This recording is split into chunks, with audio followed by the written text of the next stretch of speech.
Okay. Today, we're going to learn some cello, Connor. It's going to be a good time. So, this is your cello. Now, it has some parts that you need to know the names of. Down here, we've got this guy. This is called the bridge. Yeah. Up here, we've got this. What do you think that's called? Head. Wow, yeah, good job. It's got these things. These are the tuning pegs. They change the tuning of the strings.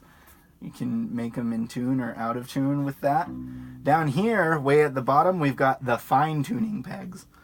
They change the strings tuning just a little bit because those ones have a tendency to change the strings tuning not very precisely because this is a bad instrument. This is the damp it. You want to keep it slightly damp so that your cello doesn't dry out and fall apart into pieces. Pretty nifty stuff. So those are the parts of the instrument. This is the not the fretboard. This is the fingerboard. Yeah, because this is a cello, not a guitar. And these are the strings. There are 4 strings, and they are tuned in fifths. This lowest string here is called C. Yeah, so a fifth up from C is G. G. Yeah, and then we've got what's next. Do you know what it is? Another fifth. Yeah, it's D, and then we've got A. So G, C, D, A. I don't have a good acronym for that yet, like I do with guitar strings, but that's what those are. So that's the basics, right? Now let's talk about holding that cello. So let me see here. What you're gonna want to do, you're gonna kind of want to hug it. Now this is up really high for me, so this isn't a great example, but you want it down, leaning down a little. You don't want it straight up like this. You want it down a little. You want it in front of you, and you want the neck of the cello kind of behind your neck. This is the neck also. I'm gonna go over that, but you know. You kind of want it next to your neck, but you don't want it touching your neck. You want it like a little bit of room, like enough that you can almost put your hand up there, you know? And you don't want to like look over here too much, but that's how you hold it. So let's get that set up. Let's see how that looks. That's got a lot of hair for this instrument on it. Just kidding. That's pretty good. Look at that. Now, yeah. Now let's talk about plucking them strings, shall we? So what you're going to want to do when you're plucking strings is you're going to want to pluck them kind of near the middle of the fret, like from here, between here and there. So not quite, maybe a little further down, but that gets a nice full tone, you know? Whereas plucking down here, it gets a slightly tinier sound. You want like boom. Same is true for most string instruments. Yeah. And you want to keep your thumb on the board, on the fingerboard. Yeah, good job, very good. Now let's talk about your left hand, what it's going to be doing. So you want to keep, let's put it up here, like put your first finger right about there. We'll call that first position, right? Now pluck it. Yeah, don't pluck it that hard. You have become too powerful. First position there. Now you're going to want to keep your thumb pointed a little bit.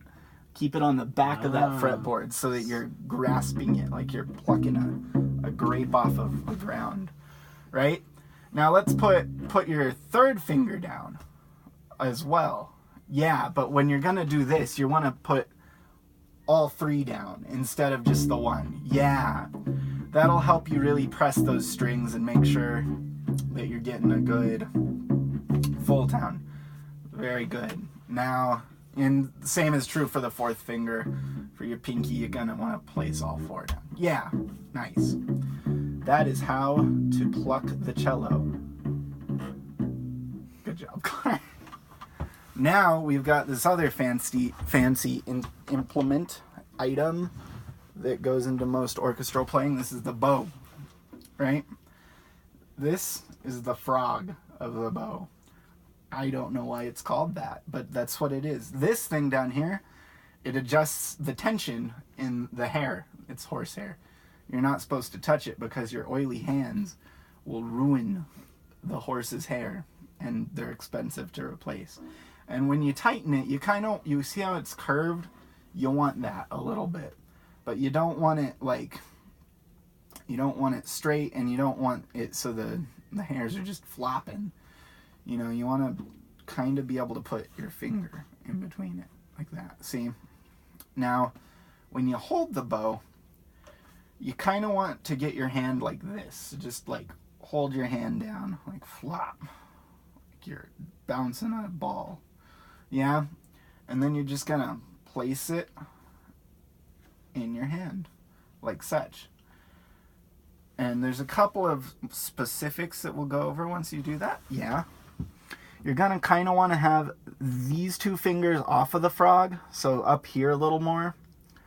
Yeah, and then these two on the frog. Your thumb should go kind of on the opposite side of your middle finger. Yes, that's pretty good. And then you bow the cello. Nice. And when you're bowing, you want to bow exactly where you just bowed, right where the fingerboard ends. Yeah. For a nice full sound.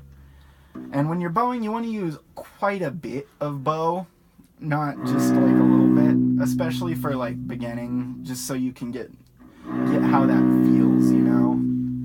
And this is kind of a small room. You can maybe scoot over here a little bit better, and you'll have more arm space, so you don't bump that piano while you're just bowing.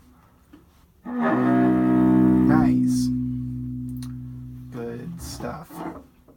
So now you can up bow is this way, back towards you like that. Down bow is this way. And those are marked in music with little symbols. Yeah. Nice. What time are we at here? Let's see. 6 minutes. Teach me a scale, Bobby. I'm not going to teach you a scale. Almost. Close. Yeah. But, yeah, those are the basics of cello. Celloing it out, you know. That's what we have for you today.